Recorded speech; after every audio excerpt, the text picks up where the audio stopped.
ध्यान से देखेंगे। अब हम लोग जो है कक्षा 10 में जो है रसायन विज्ञान का दूसरा लेसन है अम्ल, क्षार और लवण।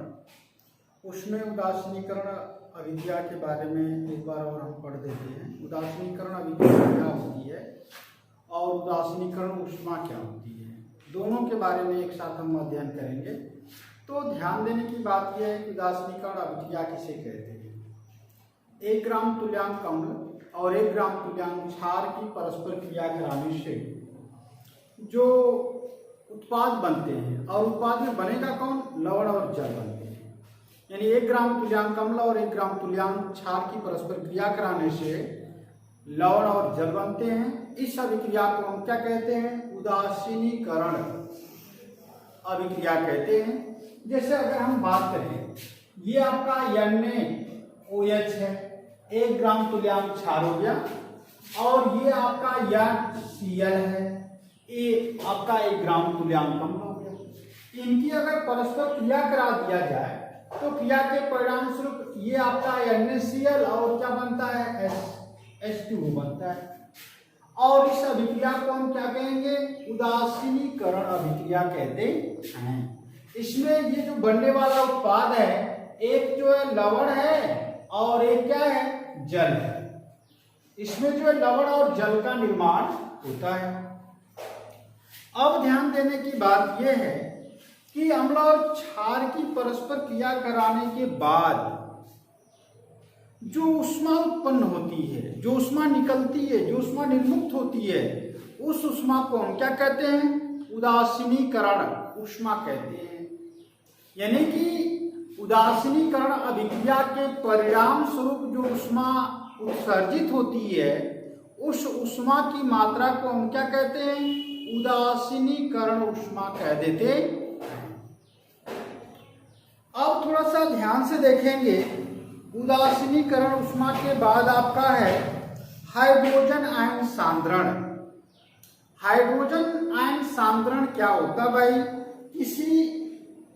किसी जलीय विलयन में उपस्थित हाइड्रोजन आयनों की जो ग्राम अणुक प्रति लीटर में मात्रा जो होती है, उस विलयन के हाइड्रोजन आयन सांद्रण कहलाती है। अब हाइड्रोजन आयन सांद्रण का मान यानी H पर प्लस आयन सांद्रण का मान यदि जो है 1 × 10⁻⁷ है, तो ध्यान से देखेंगे ये विलयन कैसा होगा, उदासीन होगा। ये विलयन कैसा होगा, उदासीन होगा। यदि H पर प्लस की जो मात्रा है वह जो है 10⁻⁷ यानी 1 × 10⁻⁷ से क्या है, अगर अधिक है, अगर क्या है, अधिक है, तो विलयन कैसा होगा, अम्लीय होगा। और H पर प्लस की जो सांद्रता है वह जो है 1 × 10⁻⁷ से क्या होगा, कम होगा, तो वह विलयन कैसा होगा, क्षारीय होगा। अब थोड़ा सा ध्यान देंगे, अगर हम बात करें H पर प्लस इंटू OH पर माइनस बराबर होता है 1 × 10⁻⁷ 14 होता है, सॉरी ये 14 होता है। इसको अगर हम संबंध बताएं तो ये H पर प्लस है, इसकी सांद्रता बराबर OH पर माइनस की सांद्रता है, तो ये विलयन कैसा होगा, उदासीन होगा। कैसा होगा, उदासीन विलयन होगा। यहां पर भी कैसा होगा, उदासीन होगा, क्योंकि H पर प्लस की सांद्रता यदि 1 × 10⁻⁷ है, तो यहां भी OH पर माइनस की भी सांद्रता 1 × 10⁻⁷ है, अर्थात इसके बराबर होगी, अर्थात विलयन कैसा होगा, उदासीन होगा। अब अगर हम बात करें H पर प्लस की सांद्रता आपकी जो है अधिक है, तो निश्चित रूप से OH पर माइनस की सांद्रता क्या होगी, कम होगी। तो इसकी अगर सांद्रता कम है और इसकी सांद्रता अगर अधिक है, तो विलयन कैसा होगा, अम्लीय होगा। कैसा होगा, अम्लीय विलयन बनेगा। अगर H पर प्लस की सांद्रता आपकी जो है कम है और OH पर माइनस की सांद्रता क्या है, अधिक है, तो विलयन कैसा होगा, क्षारीय होगा। ये विलयन आपका कैसा होगा, क्षारीय होगा। अर्थात हाइड्रोजन आयन सांद्रण के द्वारा हम विलयन के प्रकृति की गणना कर सकते हैं कि H पर प्लस और OH पर माइनस अगर बराबर हो तो विलयन की प्रकृति कैसी होगी, उदासीन होगी। अगर H पर प्लस की सांद्रता अधिक और OH पर माइनस की सांद्रता यदि कम हो तो विलेन अम्लीय होगा, और H पर प्लस की सांद्रता कम हो और OH पर माइनस की सांद्रता अधिक हो तो विलेन आपका कैसा होगा, क्षारीय हो सकता है। अब हम बात करते हैं लवण की। लवण क्या होता भाई, यानी उदासीनीकरण अभिक्रिया में बनने वाला जो आयनिक ठोस है, या हम कहें कि 1 ग्राम तुल्यांक अम्ल और 1 ग्राम तुल्यांक क्षार की अभिक्रिया के परिणाम स्वरूप जो आयनिक ठोस बनता है, उस आयनिक ठोस को हम क्या कहते हैं, लवण कहते हैं। यानी कि अम्ल 1 ग्राम तुल्यांक अम्ल और 1 ग्राम तुल्यांक क्षार की परस्पर क्रिया कराने के परिणाम स्वरूप जो आयनिक ठोस बनता है, उस आयनिक ठोस को हम क्या कहते हैं, लवण कहते हैं। लवण वैसे तो 6 प्रकार के होते हैं। एक होता है सरल लवण या सामान्य लवण कहें, जो न तो धनायन यानी जो न तो हाइड्रोक्सिल आयन देता है न तो हाइड्रोजन आयन देता है, तो उसमें जो न तो H पर प्लस आयन उपस्थित हो और न ही OH पर माइनस आयन उपस्थित हो, तो उसको हम क्या कहेंगे, सरल या सामान्य लवण कहते हैं। अब आता है अम्लीय लवण, यानी जो लवण जो है हाइड्रोजन आयन देते हैं उनको अम्लीय लवण, और जो OH पर माइनस यानी हाइड्रोक्सिल आयन देते हैं उनको हम क्षारीय लवण कहते हैं। अब देखेंगे कि दो सामान्य लवणों को मिलाकर के जो लवण बनाए जाते हैं उनको हम क्या कहते हैं, उनको हम द्विक लवण कहेंगे।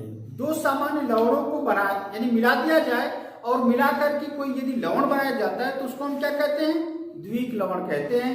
एक होता है संकर लवण। संकर लवण का मतलब होता है कि वे लवण जिसमें एक से अधिक प्रकार के क्या हो, धन आयन और ऋण आयन उपस्थित होते हैं, उनको हम क्या कहते हैं, संकर लवण कहते हैं। अब ध्यान से देखेंगे, आगे हम लवण के बारे में तो बात कर लिए। अब जो है इसमें दिया है सोडियम क्लोराइड यानी नमक के बारे में। सोडियम क्लोराइड जो है आपका साधारण नमक है, और सोडियम क्लोराइड का निर्माण यहाँ पर हम देख भी सकते हैं। सोडियम क्लोराइड कैसे बनता है, तो ये सोडियम हाइड्रोक्साइड है, ये हाइड्रोक्लोरिक अम्ल है, क्रिया करा देते हैं कि ये सोडियम क्लोराइड यानी कि आपका साधारण नमक बन जाता है। ये बनाने की विधि आपकी है। अब जो है इसका प्रयोग जो है हम भोजन में करते हैं। बड़े स्तर पर समुद्री जो है जल के से जो अन्य लवणों को पृथक करके प्राप्त कर सकते हैं, इसे चट्टानों से भी हम प्राप्त कर सकते हैं। अब इनका उपयोग कहाँ पर होता है, तो साधारण नमक का उपयोग भोजन पकाने यानी भोजन को स्वादिष्ट बनाने में और अन्य पदार्थों को संरक्षित करने में भी हम इसका उपयोग कर सकते हैं। इसका उपयोग सोडियम धातु के निष्कर्षण में भी किया जा सकता है, और उन देशों में जिनमें बहुत अधिक बर्फबारी होती है यानी बर्फ गिरती है, तो वहाँ पर नमक की बौछार करके बर्फ को यानी बर्फ जो सड़कों से ढक जाता है, यानी सड़कें जो बर्फ से जो ढक जाती हैं, उन सड़कों को साफ करने के लिए हम नमक का उपयोग करते हैं। जब अधिक पसीना आने से शरीर की मांसपेशियों में ऐंठन आ जाती है यानी डिहाइड्रेशन हो जाता है, निर्जलीकरण जब हो जाता है, तो उस समय भी हम क्या करते हैं, नमक का घोल ले लेते हैं। अब देखेंगे कास्टिक सोडा के बारे में। कास्टिक सोडा का निर्माण कैसे करेंगे, तो देखेंगे ध्यान से कास्टिक सोडा का निर्माण कैसे किया जाता है। ये आपका सोडियम क्लोराइड है NaCl है, ये इसका जली विलेन है। ध्यान से देखेंगे, इसका ये क्या है, जली विलेन है। इसमें जो है H2O हमारा ये अभिकारी पदार्थ है, दोनों ये जल है। अब ये कहाँ पर उपस्थित है, तो ये जो विद्युत अपघटनी सेल में विद्युत अपघटन करते हैं, विद्युत अपघटन। जब विद्युत अपघटन करेंगे किसका, NaCl यानी नमक के जलीय विलयन का, तो ये नमक के जलीय विलयन के परिणाम स्वरूप NaOH आपका एक U में ही प्राप्त होगा। ये आपको मिलेगा, और आपको मिलता क्या है, ये जो हाइड्रोजन गैस निकलती है और क्लोरीन गैस भी निकलती है। ये हाइड्रोजन गैस अन्यथा कैथोड पर निकलेगी और क्लोरीन गैस कहां पर निकलती है? एनोड पर निकलती। ध्यान से देखेंगे, ये हाइड्रोजन कहां पर निकलेगी? कैथोड पर, और क्लोरीन गैस कहां निकलती है? एनोड पर। क्योंकि जो विद्युत अपघटनी शेल होता है उसमें दो इलेक्ट्रोड होते हैं, एक कैथोड होता है और एक क्या होता है? एनोड होता है। ये आपका अगर विद्युत अपघटनी शेल है तो इसमें कैथोड एक एनोड होता है, और इसी में हम क्या करते हैं कि नमक का जली विलयन रखे हुए हैं और इनको जो बाह्य परिपथ से जोड़ देते हैं। जब वैद्युत अपघटन होता है तो Na जो Cl का जली विलयन है टूट जाता है। टूटने के बाद ये आपका जल H2O है। तो ये आपका Na और Cl ये टूटेगा तो Na पर प्लस प्लस Cl पर माइनस, और ये आपका H2O है तो ये जो H पर प्लस और प्लस OH पर क्या हो गया? माइनस। तो ये इसके साथ जुड़ करके NaOH बना लेता है, और ये जो Cl2 बनाएगा और ये जो आपका क्या बनाएगा? H2। तो H2 गैस किस पर निकलेगी? आपका कैथोड पर। ये अगर कैथोड है तो कैथोड पर हाइड्रोजन गैस मुक्त होती है, और ये एनोड है तो एनोड पर जो है क्या होगा? Cl2 क्लोरीन गैस उत्पन्न होती है। ये एनोड जो इसमें धनावेशित होता है और कैथोड इसमें क्या होगा? ऋणावेशित होता है, केवल विद्युत अपघटनी से। कास्टिक सोडा का उपयोग करते कहां पर है? कास्टिक सोडा यानी सोडियम हाइड्रोक्साइड का उपयोग जो साबुन बनाने में है। साबुन, अब जैसे आप ये देखिए, साबुन के लिए हम बता दें आपको, ये जो आपका CH2 है, सिंगल बॉन्ड O है, सिंगल बॉन्ड CO है, और C17H35 है। ये CH आपका है, सिंगल बॉन्ड O है, CO C17 और H क्या है? 35 है। ये जो है CH2 है, single bond O, single bond CO, single bond, या आप लिख सकते हैं C17H35। ये स्टेरिक अम्ल के हैं या पामिटिक अम्ल के हैं। अब इसमें जो हम क्या करते हैं, ध्यान से देखेंगे, सोडियम हाइड्रोक्साइड है, ये आपका 3NaOH है। अब इससे क्रिया कराएंगे तो CH2 सिंगल बॉन्ड OH बनेगा, और ये CH सिंगल बॉन्ड OH है, और CH2 सिंगल बॉन्ड OH है। ये ग्लिसरॉल बन गया, और ये 3 और ये C17H35COO, यानी ये जो आपका क्या हो गया?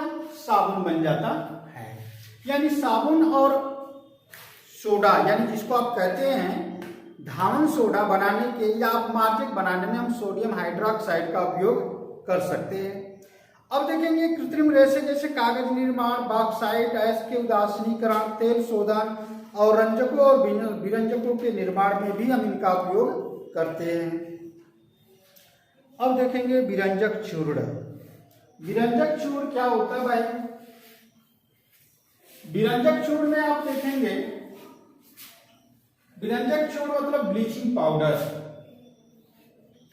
जब हम ब्लीचिंग पाउडर की बात करते हैं तो ब्लीचिंग पाउडर कैसे बनता है? ब्लीचिंग पाउडर को जो हम रासायनिक नाम क्या कहते हैं? रासायनिक नाम उसका क्या है? तो पहले अणुसूत्र देखें। अणुसूत्र क्या होता है भाई? CaOCl इंटू Cl, या आप लिख सकते हैं CaOCl2। ये उनके जो है क्या है? अणुसूत्र है। रासायनिक नाम जो होता है इसका कैल्शियम क्लोराइड हाइपो सोडियम, ध्यान से देखिए, विरंजक चूर्ण का नाम क्या है? कैल्शियम क्लोराइड हाइपोक्लोराइड, या कैल्शियम ऑफ लाइम, या क्लोरिनेट लाइम भी कह देते हैं। विरंजक चूर्ण जो होता है, ब्लीचिंग पाउडर को कहते हैं विरंजक चूर्ण। अब इसको कैसे बनाते हैं, बनाने के बारे में आप देखें। जैसे बनाने की जो क्रिया विधि है तो ये ध्यान से देखेंगे, ये आपका जो CaO है, इसको हम, या CaOH का ट्वाइस, वैसे तो हम चूना लेते हैं, चूने को जल में डालते हैं तो ये जो है कैल्शियम हाइड्रोक्साइड बनता है, और उसी कैल्शियम हाइड्रोक्साइड में जो है Cl2 गैस जो है प्रोवाइड करते हैं, तो ये जो है CaOCl2 बन जाता है, और ये आपका H2O, ये आपका क्षार है और ये अम्लीय के रूप में कार्य करता है। ये जो आपका बन जाता है लवण, और ये क्या बन गया? जल बनता है। यानी कि विरंजक चूर्ण का निर्माण हो जाता है। यह हल्के पीले रंग का है। यह कैसा है? हल्के पीले रंग का है, या जल में अल्प विलेय है, और अल्प विलेयता के कारण इसमें जो है या जो है घुलनशील अशुद्धियां भी उपस्थित है। इसका जलीय विलयन दूधिया जैसा होता है। इसमें जो है क्लोरीन की जो है क्या आती है, गंध। इसको सूंघेंगे तो क्लोरीन के समान जो है गंध उत्पन्न होती है।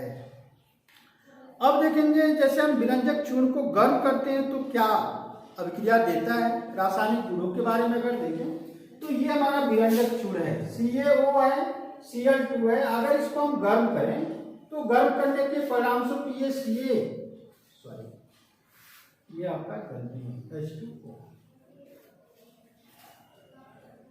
तो अगर इसको हम गर्म करते हैं तो CaOH का ट्वाइस और प्लस क्या बन जाता है, Cl2, यानी पुनः क्लोरीन गैस उत्पन्न होने लगती है। अगर हम सीधा इस पर जो उष्मा का प्रभाव देखें, यानी गर्म जल से अभिक्रिया देखें, तो जैसे गर्म जल के साथ अभिक्रिया कराते हैं तो ये कैल्शियम हाइड्रोक्साइड और क्लोरीन गैस निकलती है। लेकिन अगर इसको हम जो सीधे उष्मा दे दें तो उष्मा देने के परिणाम स्वरूप ये जो CaO Cl2 है, इसको सीधा अगर गर्म कर दें केवल, तो ये जो आपका बन जाता है Cl2 बन जाएगा और प्लस क्या बन जाएगा, O2, यानी ऑक्सीजन गैस देना प्रारंभ कर देता है। अगर उत्प्रेरक की बात करें तो उत्प्रेरक में भी जो है ये जो है विरंजक चूर्ण जो उत्प्रेरक कोबाल्ट क्लोराइड है की उपस्थिति में अपघटित होकर के ऑक्सीजन देता है। ये आपका जो CaO है, Cl2 है और ये जो है कोबाल्ट क्लोराइड है, इसकी उपस्थिति में यदि हम क्रिया कराते हैं तो ये CaCl2 बनता है और ये आपका क्या बन गया, O2, ऑक्सीजन देगा। समीकरण संतुलित कर लीजिएगा। अगर यहाँ पर आप 2 से गुणा कर देते हैं तो ये आपका कंप्लीट हो जाएगा। ठीक है, ये समीकरण आपका संतुलित भी है। अब देखेंगे इसमें जो है उपयोग देखते हैं तो उपयोग में जीवाणु नाशक के रूप में इसका उपयोग कर सकते हैं। जल को शुद्ध करने के लिए इसका उपयोग जो है क्लोरोफॉर्म के निर्माण में भी किया जा सकता है। और जैसे आप ऊनी कपड़े पहनते हैं तो ऊनी कपड़े जो है सोडे में या उनमें जो सिकुड़न आ जाती है तो उन सिकुड़नों को दूर करने के लिए हम जो है ब्लीचिंग पाउडर का उपयोग कर सकते हैं।